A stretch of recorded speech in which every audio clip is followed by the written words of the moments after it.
Welcome to Conversations with the USA Racewalking Foundation. Hi, everybody. Welcome to our next talk with USA Racewalking Foundation. Today, we're lucky enough to have Nick Christie with us. Nick is a recent Olympian from 2021, and he is a 26-time national title. When I started writing my notes, he was a 25-time national title winner. And has been on 14 international teams. So welcome, Nick. Thank you for having me. Great to have you here. I've got all sorts of questions, and we'll just kind of start at the beginning, which is, you came to race walking slightly differently than a lot of other people. Some of our guests here have started race walking at a very young age, right, as part of the Junior Olympics. But you didn't go that route. Why don't you tell everybody how you got involved in race walking? Yeah, so I did a lot of different sports when I was younger. I did baseball, football in high school, and then I transitioned to track and field, where I did pole vault and hurdles.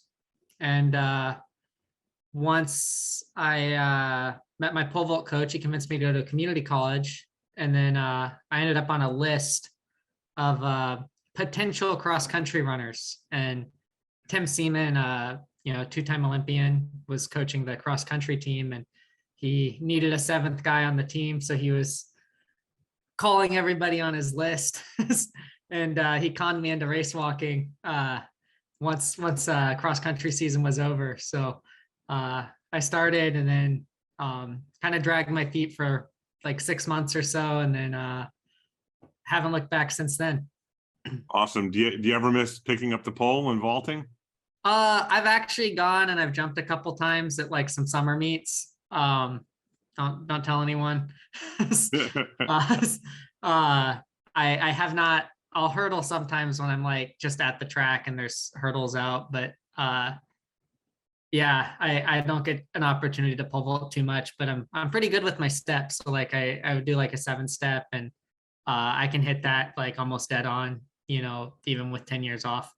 It's funny. I saw someone say, oh, I made this sacrifice for race walking, and then somebody corrected them and said, they're not sacrifices, they're choices. And I thought that was a very good way to put it. You chose to become a race walker over these other events. When you look at the totality of race walking, is it easier or harder than training for the other events? I definitely say it's different. Like, when I was in high school, I did primarily hurdles and pole vault, and then I'd run the 4x4. And like our coach at that school just he gave us, I would say, the hardest workouts I've probably ever had. I don't know necessarily that they were effective at like making us, good, but like we built like a very good fitness and like a very good like mental strength, I think. So like I think everything's hard. It's just once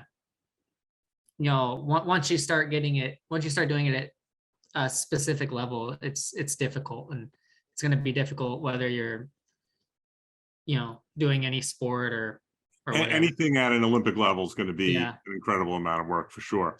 Yeah. One thing that I think is probably very different from pole vaulting days is just how quickly you go through shoes, right? So can you give a little perspective? Like, some people like, oh, I go through shoes so much. I buy a new pair every 6 months, and I'm guessing that's not your experience. So give an idea for like the volume of training you do and how quickly you burn through your shoes. Yeah, so I usually go through a shoe a month, or 2 shoes a month, I guess would be more correct. A pair of shoes a month. Tim Seaman, so he told me my first year walking that it's better to just switch your shoes than deal with an injury later and have to fix that. So I probably get rid of shoes sooner than maybe I need to, but once I start feeling the foam and the cushioning's kind of like wearing out, which usually is after about a month, I start switching the shoes. But I'll be running like 3 different shoes at a time, and I'll cycle through them like throughout the entire week. So that's a great lesson for everybody to learn, right? As quickly as you're going through them, you still don't make that trade-off and risk getting injury. You see people on Facebook posts and different social media.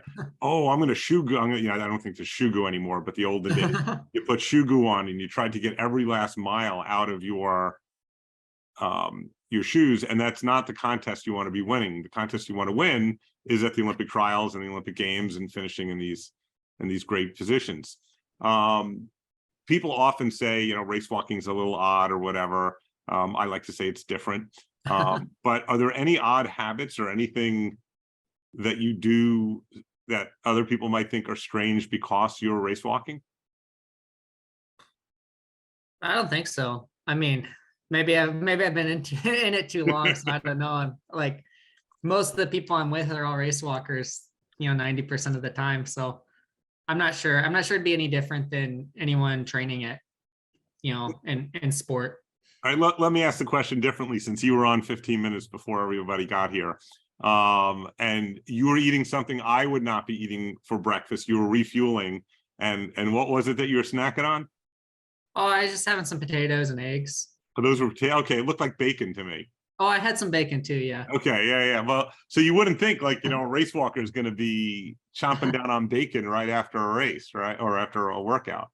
Yeah. I don't know if I can say this, but when I go on training camps, we have a philosophy, we call it fatter is fitter. And it's just to remind us that we have to eat not as much as we can, but we have to be liberal with our food intake, because it's very easy to not eat enough food. And the biggest thing when we're training is just making sure you can be consistent, because if you eat enough and you eat well, then like you won't get injured as much. And if you don't get injured, you can train more. And then if you can train more, you can be more successful. I think that's a great, healthy message for everybody, right? If you're going to go out and put the miles or kilometers on the pavement, you got to make sure you got the fuel in the tank to do it. And that includes before and, as we're demonstrating, after, right? That you want to fuel up right after you finish. Absolutely. Shifting gears, we recently in the last 2 years have had a shift in the race walking world, in that we've gone from 50 kilometers as the longest distance to 35 kilometers. I think everybody has a love-hate relationship with the 50K. First time they do it, I'll never do that again. And then, you're out there doing it again. Can you compare and contrast the two distances, and which one do you like better? Yeah, so as a fan of the sport, I absolutely love the 50K more. As a competitor of the 50K and a competitor in the 35K now, I definitely feel like the 35 suits me better, but I think the 35 is too similar to the 20K, just from a like physiology perspective. And I think that detracts a little bit from the event. But hopefully, I like to think that the 50K wasn't being participated enough, and maybe the 35K brings numbers up into the longer distance. So maybe we'll have more people and we can push for the 50K again. But 35 definitely helps me at the moment. You seem to be doing better at the 35, and certainly it's easier to complete all the events when the distance is only 35. I feel like the sport has lost that war of attrition that the 50K was so known for, that you get to 40K and it doesn't matter who's in the lead, because the race starts at 40K and then you race the last 10K. Yeah, I will. Oh, sorry to interrupt. I will say with the 35, like when I finished 35Ks, I feel like I hurt way worse, like for the next day, than I ever hurt after a 50K. But I recover, in a week, like a few days, 3-4 days, like I'm ready to go again. A 50K would, could knock you out like a month or two, like depending on your preparation, maybe more. But yeah, like the 35, like it's not a slouch event, but like it's definitely not the 50K. I don't think I finished a 50K and said I wanted to do another 50K ever again. Is there any race walker that you care to emulate the most? Pardon? Any race walker in the history of race walking, and most people don't know the sponge of knowledge you are for race walking stats and people, but who of all the race walkers would you most like to emulate? Oh, I mean, in what way? And I should say that Nick was not prepared with these questions ahead of time. Take the question: who do you aspire to be like? Whose technique would you want to mimic? You answer it any way you feel comfortable. Well, obviously, if we're talking from a technical perspective, Jefferson is, in a league of his own. And I was at the camp this year, and a lot of the kids hadn't heard of Jefferson. We're getting to that age where Jefferson was, 20 years ago now, so people haven't heard of him. But Jefferson Perez is definitely the ultimate technician. I mean, I think Robert Korzeniowski, like in terms of just career legacy, like, I mean, he won so many gold medals, like you can't knock that. But I don't know, there's so many facets. I like Jared Tallant's career and like what he had to he's still getting upgraded medals probably for the next few years if True. everything goes. I mean, he was so consistent across both events as well. And going against a group that was very difficult to contend with every year is just a new batch. But yeah, I don't know, there's just so many. And then in the US you have guys like Kurt Clausen, you have Larry Young, who's Larry Young, I think is I had an opportunity to talk with him at 2014 nationals. And then when I was in Missouri once, because he lived down in Columbia. And just how he approached his racing, and hearing like the different philosophy in sports physiology at the time, and how they do carb loading. And like he'd use this 20K race before the 50K as his like depletion event, so he could get ready to go. It's like, just there's a certain level of intensity to that's lost, I think, in future generations. But he was very successful, and he had huge range too. When you look at like his 100-mile, like he has the fastest 100-mile on record. It was in the indoor 200-meter field house, because they moved it because of weather. So like when went to the Olympics in the 20K up to the 50K, and then was also a great centurion walker. So a lot of different levels there. Sure, great walkers can certainly walk. All right, let's start journeying towards your Olympics. What was the biggest sacrifice, or as we said earlier, choice that you had to make to fulfill your dream of Five Rings being part of your world? Yeah, I don't know. Like I think it's more just staying on the path that I guess that the biggest choice was when I first met Tim. Tim said I could make the Olympic trials if I started training with him. And I realized that he was a 2-time Olympian. That was probably my best shot to perform at the next level. So that was the first choice I made. And then I made the Olympic trials that first year I started walking, and then I've continued on since. So I'd say that was the first choice, was just committing to it, because once he gave me that opportunity, I was all in. Awesome. And you went all in, and you got rewarded going to Tokyo, or north of Tokyo, right, in 2021 for the Olympics. What's the most memorable experience you had at the Olympics? At the Olympics? Oh, I mean, it's going to sound kind of dumb, but like probably, so we were in Sapporo. So like we go, they moved the walks and the marathon to Sapporo, which is up in like way northern Japan in Hokkaido. So we were pretty far away from the rest of the happenings, and kind of confined to like a hotel the whole time. But some people were complaining about the food, but they had my favorite. They're called Baumkuchen. They're these cakes that look like tree rings. So they have so they're just like, they're made on like a spit. So then they roast each section of the cake, and they had those every day when in the cafeteria in Japan. It's a really popular cake in Japan, but it's originally from Germany. But it's delicious. I don't know, I guess that's my most memorable experience. I'd have my favorite cake every day. So I guess it's safe to say that the Olympics don't change you. You went in loving food, and you were there experiencing food. How would you say being at an Olympics versus being at the World Championships or being at the World Team Championships differs? Or is it all really kind of the same thing? I would say I had a unique experience because we got moved to Sapporo. So it felt a lot like a World Team Championships or World Cup or Lugano Cup, like depending on who's listening and what era they're in, but or Pan Am Cup. Like it felt like a race walk event just because it was only race walkers there, and then we had some marathoners there. So like Molly Seidel, Galen Rupp, and all those guys were in with Team USA as well because the marathon was going on. But it was basically just the one event, our two events. So like that was it. So yeah, we were isolated from the rest of the kind of Olympic happenings. So like that was kind of my experience, but it was fun. Like I liked it, it's like it's my favorite place to be is at those competitions. And everyone I train with, they're all my friends. Like we meet up, we'll talk a whole bunch. With COVID, it was a little different just because if we were like within 6 feet of people, we could get contact traced out of the meet and then we might not be allowed to compete. So everybody was kind of avoiding each other.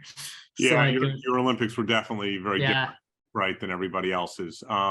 So what year was it that you started? 2000? I started at the end of 2011, and then right? Officially, I'd say by 2012. Right, a 10-year journey, right? Yeah. You make the Olympics, and that's the big goal. I think it's safe to say you're probably not dreaming of, well, you may be dreaming, but you probably don't have the goal of winning the Olympics at this point, right? You want to finish as high as you can, but has making the goal of getting to the Olympics changed your life at all? No, I mean, like, yeah, I don't know. It's all a stepping stone process. And like from my first meet that I did with Tim at Indoor Nationals in 2012, he told me beat who you're supposed to beat. And, that was the other guys who had PBs, I guess, similar to where I was at. And then just said, you have to beat those guys and then you can work on the next group. And, that's kind of how I look at it. Each year is like another step, hopefully to get faster, better, and then lead towards whatever the ultimate end is. But yeah, I don't know. The Olympics was not a box to check, but it was just part of the process, I guess. And you got to make one, hopefully to do better at this next one. Everyone always says at the Olympics, your first one's kind of the roughest one because it's quite an overload of experience. So, kudos to people like Maria who PB'd at her first Olympics, people who can really perform there because it is an overwhelming experience and there's a lot going on. So sure. So I guess that's how I looked at it. Do you feel more or less pressure now that you've made one team? I mean, it's more just, making the standards and getting on the teams. That's where the pressure's at. Like I don't think it's, I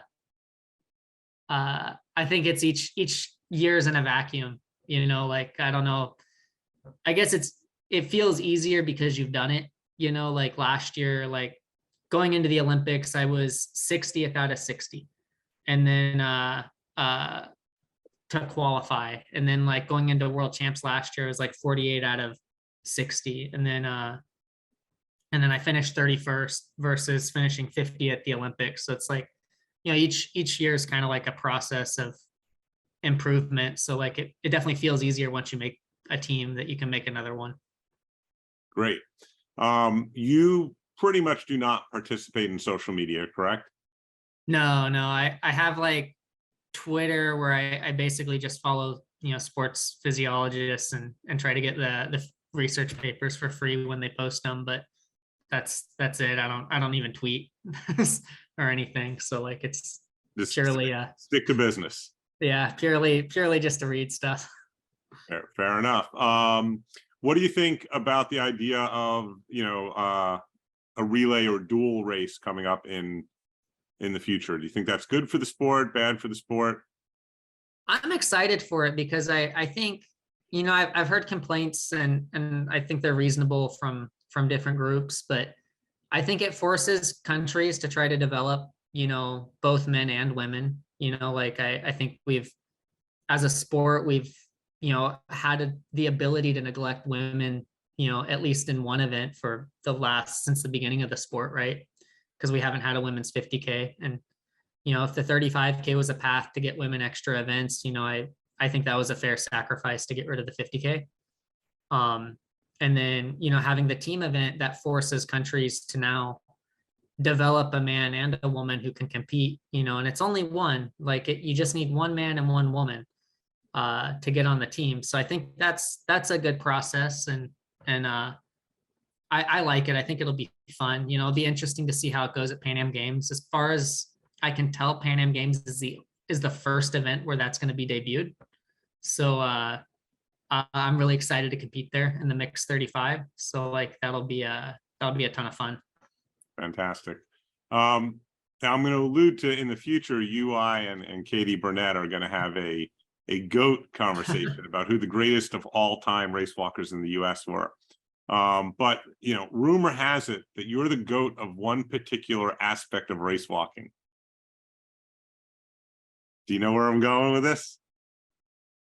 No. What do you do better than anybody else when you're on the race course?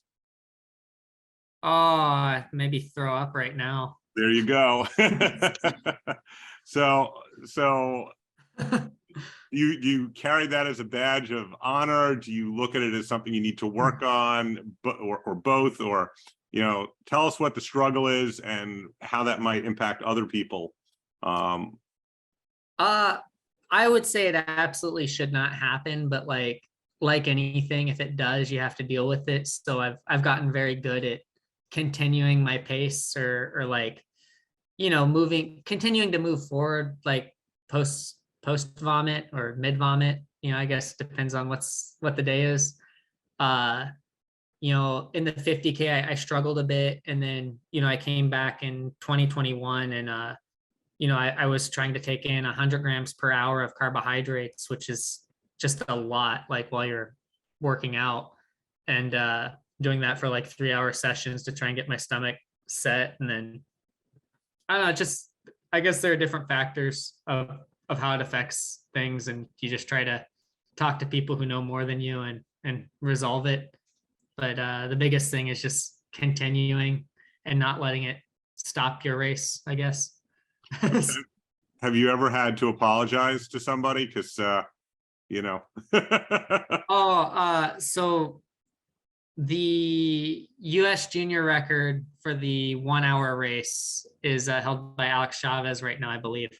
And we did a race in 2012, I think, in Missouri. I think it was his last year or maybe it's 2011 or 2012, his last year as a junior. And we did a race. It was on the track. It was right next to Missouri Baptist University. There's a school called Christian Brothers College. It's a high school.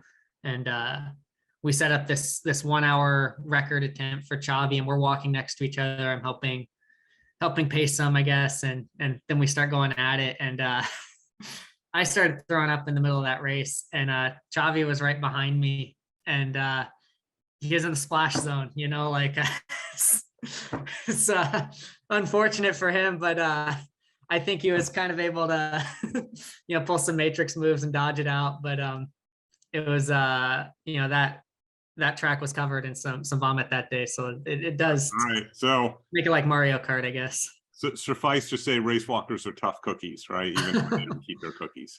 Just made that up. What advice would you give to beginner walkers? We have 2 young beginner walkers over there who are Jerseyite. Oh, actually, are you PA? Don't say. Don't worry. But we're Northeast. And what advice would you give them to the junior Olympic race walkers? So I came in from such a different perspective. I did a lot of different sports, and I felt like that was really beneficial in the long run for me, was just the willingness to try new things and try different things and do that a lot. And I think just, when you have people who are working with you and that they have a lot of knowledge and wisdom in the event, just being willing to listen to that and really take that in and see it for what it's worth. Because I was, with Tim Seaman, that was the biggest thing that helped me, was I put my trust in him, and I made that first Olympic trials, within a year. And that was, I don't think I would have been able to do that. I definitely I wouldn't have even known about it if I didn't, commit to his programs. But I think that's really important, is willing to try new things and then being able to commit to something once you've decided that's your thing. Great. All right. Well, we also have some people here who have been walking for a while and might have big aspirations in a shorter time period. What advice would you have for people who are hoping to make an Olympic team? Consistency. I think that's the best thing, is that can go for beginners as well, but like consistency, like just showing up every day, it counts so much more than you realize. And when you start looking at like when people are training and who's training and who's not training, you see the people who do the best are usually the ones who just show up every day. Awesome. All right. Well, at this point, I have ripped through my questions and I'm willing to open it up to you guys. So any of you want to ask Nick a question? Victoria, Isabella, you're not shy. It's your big moment. Oh, okay. We've got one from Amesh. Oh. What is your training schedule like per week, and what's your recovery plan? So my training schedule per week, it depends on the phase of the year. My biggest weeks will be like around 180 kilometers a week. Translate that to miles for those that. What is that, like 112 miles a week? Yep. So that'd be like my biggest weeks. I used to go way more in the 50K training, but I think there's definitely like a kill point where you just don't get the benefit and you just make yourself tired. 180 seemed to be the sweet spot, but a little less can be better sometimes, depending on the intensity. But from like I think you walk more than I drive some weeks. maybe.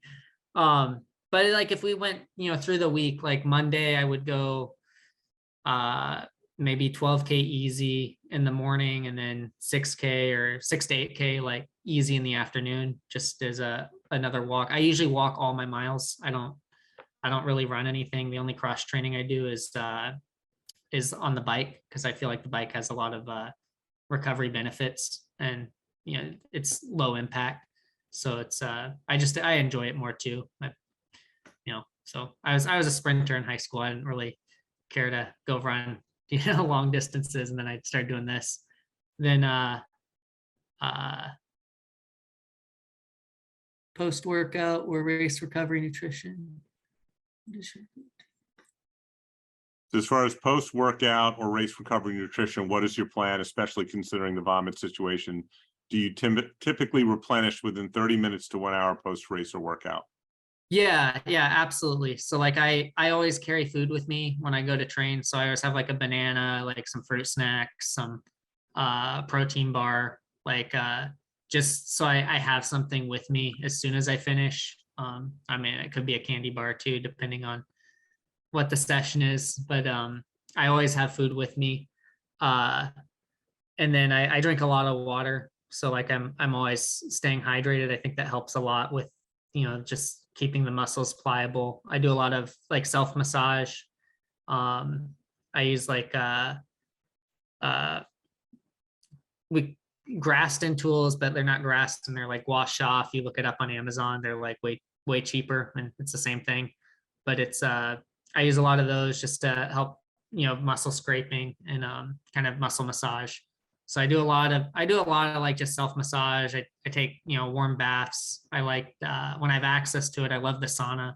I think it just keeps the muscles nice and loose, nice and pliable, so that you just have a better range of motion. And I do a lot of stretching in the morning. And then one of the biggest things I found has been really beneficial is just keeping consistent with like a core routine. And I like my core routine is or like I'll say gym routine, but I like it so I can do it anywhere. So like I just, I'll do like squats, air squats, push-ups, lots of push-ups, lots of sit-ups, lots of planks. just exercises where I'm not inhibited by my location because I do travel a lot. And then I find when my core is really strong, I just have less injuries across the whole body, and everything works a lot more consistently. Cool. Yeah, I just don't have problems. Oh, thank you. You're welcome. Anybody else? Leanna, you want to ask a question? And just be quiet and smile. Dan? Sure. Oh, hang on. Go ahead. Dan has a question. Hi, Dan. You want to go first? I'll go first. Yeah, so I'm currently looking for the market for new shoes. I'm using possibly the Saucony Cohesions, but I saw the drop was pretty high. Would you recommend another shoe besides that, possibly? Because I was using the VZ Paces for a while. Yeah, so my thing with shoes is pick what feels good with your body. Typically I wear like lower drop shoes. I think that's just more typical for race walk, like road racing, flats, like type shoes. I've recently been wearing some of the carbon shoes. I've been wearing the Puma Puma Nitro Velocity or something, Deviate, Puma Deviate. So I've been wearing that. It's a pretty low drop shoe as well. But I have a bunch of New Feel shoes that I had when I was sponsored by Decathlon, and I've been going through those as my like normal shoe. And yeah, just finding the shoe that fits for your foot. Like it's hard to recommend something. I know like Miranda and Katie Miali have been using some of the new Saucony shoes. Just I couldn't tell you which ones. That's what my coach recommended. Cohesions, I think. That's what my coach recommended. Oh, okay. But, if you find something you like, buy a few pairs, because they'll literally, while you drive the mall, they'll get discontinued. Yeah, like you want to. Richardson told me, he goes, get a couple, because if you don't, you have one shoe, it's not going to be have a couple backups. Edwin's smart. He's smart. Yeah, that's the biggest thing. I don't know if you were on in the beginning, but we were talking about it, and I typically cycle through shoes, and I'll wear like maybe 3 different shoes at the same time, and then it just gives each shoe time for the foam to kind of recover, and I feel like that allows the shoes to last a little bit longer, and it also allows your body to not get as injured. Like it recovers a little bit better because the foam is not as compressed when you're going on it every day. So those big things. But I would just try a bunch of shoes. I went out with Perseus Karlstrom from Sweden, and we were going to like shoe shops in Spain, and we were literally trying on every shoe for like 4 hours a few times when we were out there, just to see what shoes worked and what shoes we didn't think would work. And we're writing our notes, discussing which ones we liked, and we both had very different shoes. And Percy will even cut up his shoes a lot. Like he'll take scissors to them and put holes in the back, or cut out like a section of the toe.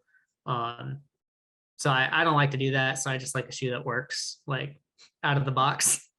But some people, if you're an engineer or something, like that's good for him. But too much work for me. I am an engineer, but that's funny. Awesome. All right, Dan, you had a question. Oh, hold on, Victoria, you got a question? You got to unmute yourself. There you go. Do you have any tips for like cramping? Cramping, I think the best tip I had when I was in like middle school was you kind of got to breathe through it. But usually with cramping, it starts before the workout. So like if you ate like a really big meal right before the workout, sometimes you'll cramp a little bit.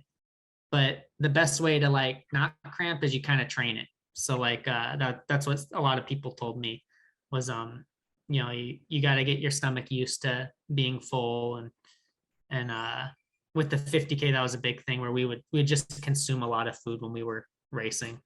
so like the more you do it, the less you'll cramp. Like that's the biggest takeaway. I just had this conversation with my athlete today, one of my athletes, and I said, when I was in high school, I asked the coach, when will the stitches stop? I didn't call it a cramp, I called it a stitch. And he said, "You get in shape." And, you know, I started race walking, I got in shape, and then I never cramped again. But there's a lot of different causes for it. Diane, you want to field our last question? Yeah, I mean, Nick, you mentioned following a lot of sports physiologists on Twitter and whatnot to garner information. So what kind of information are you looking for that helps you? What have they got? What knowledge are they sharing that you like?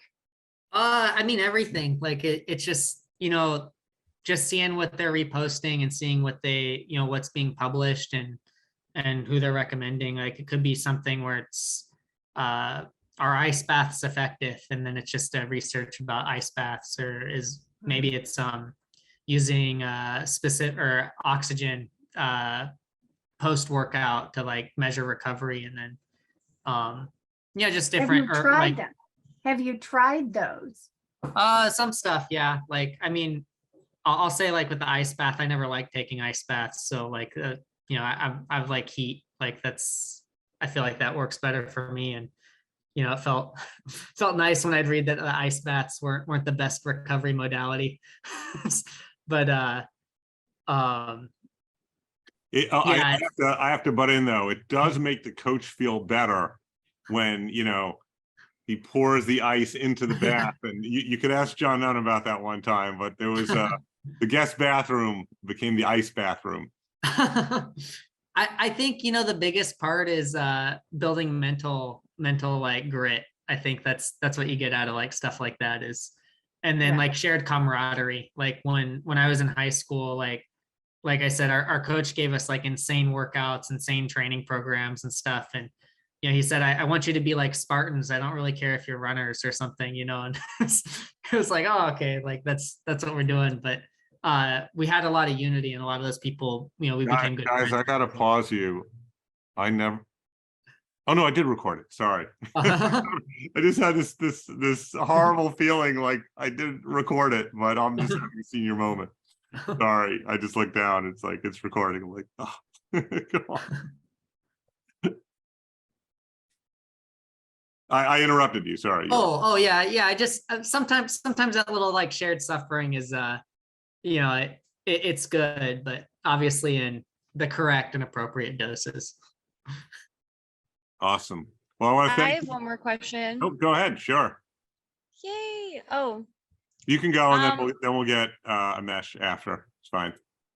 yeah. So I'm training in pretty extreme conditions when it comes to heat. However, I would like to kind of, when I start, you know, getting more consistent with humidity and stuff, I want to start training a little bit more colder conditions, as I am from the Northeast. But so what would you recommend that I do to kind of transition into that training? Because I'm thinking about traveling from where I'm at now and traveling a little bit more to colder condition, but I don't want to like do it too immediately, you know what I mean? I want to like take a nice, what would you recommend for that? Because I'm currently in Key West right now training. So what would you recommend?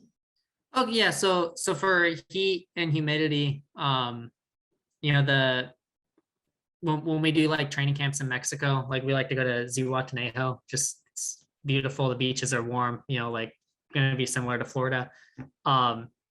It's like a measured intensity where it's like your heart rate's going to be high. It's going to feel tough, and it's like you almost have to kind of push through it, but you also have to make sure you don't push too much, so you can.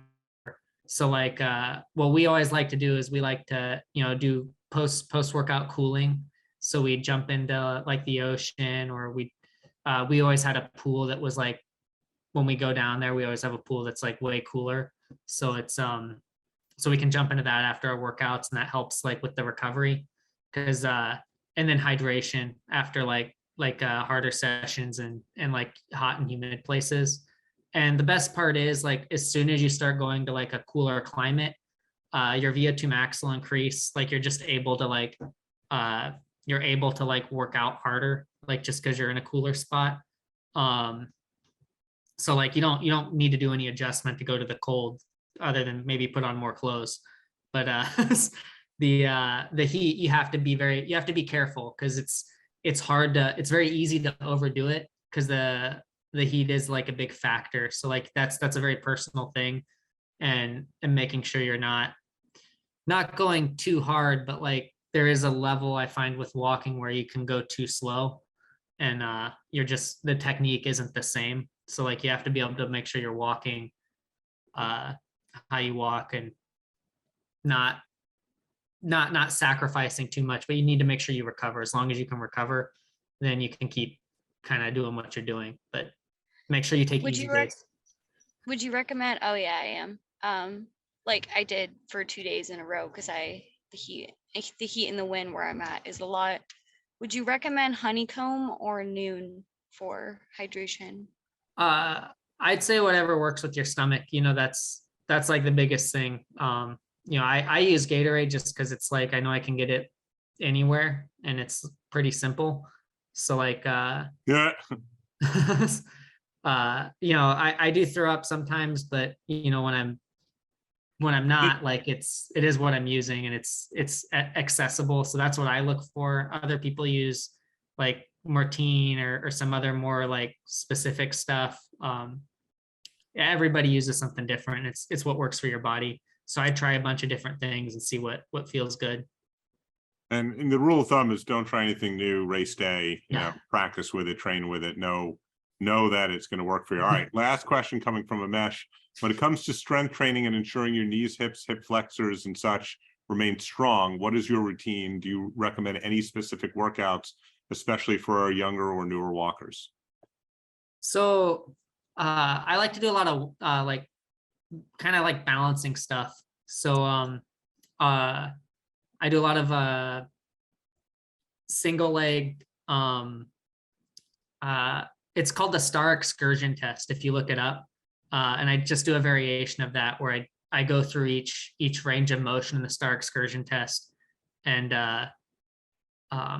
I'll do like 12 sets on each, or 12 reps on each side, and then I'll do that 1 or 2 times depending on where I'm at, maybe 3 times if I'm like in a more fit stage of the season, or like preseason typically. But I find single leg stuff works really well because it forces your body to use all of those stabilizer muscles, and it puts you in a good position, like with your core and like your lower legs, and it strengthens a lot of areas that tend to be weaker when you're just starting out. But star excursion test, I look that up, and then each side that you're doing a single leg directional movement towards, I would do like a couple of those, like 6 to 12 reps, because it really aids in your ability to balance. And then I guess just doing like a lot of leg swings and hurdle drills. I find hurdle drills are really good. Like just like if you look up hurdle drills, like that'll help. Like it's just kind of swinging your leg over a hurdle. We've got them on racewalk.com if anyone's looking. Shameless self-plug. But great. And that's it. All right. Well, thanks everybody, and thank you, Nick, for your time. We will do more of these as the weeks go on, and hope everybody got their questions answered. Take care. Thank you.